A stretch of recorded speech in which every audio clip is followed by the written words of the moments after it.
5 bagay na dapat kang manahimik.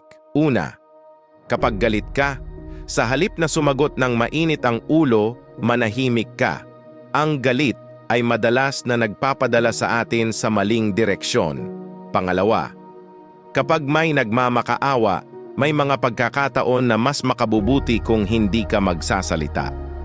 Baka hindi mo kayang ibigay ang hinihingi at mas magiging maayos kung hindi ka magbibigay ng walang kasamang reklamo. Pangatlo, kapag may nagyayabang, hindi mo kailangang patunayan ang iyong sarili sa lahat.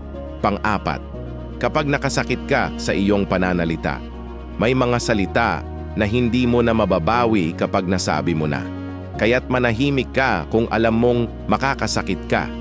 Pang-5, mag-reflect sa sarili. Ang pagmumuni-muni ay mahalaga. Kapag may pagkakataon na makapag-isip-isip, dito mo makikita ang mga bagay na hindi mo nakikita sa ingay ng mundo. Tandaan, ang pagiging mapanahimik ay hindi kahinaan, kundi isang malaking lakas. Kaya't huwag mong takasan ang pagiging tahimik sa tamang pagkakataon.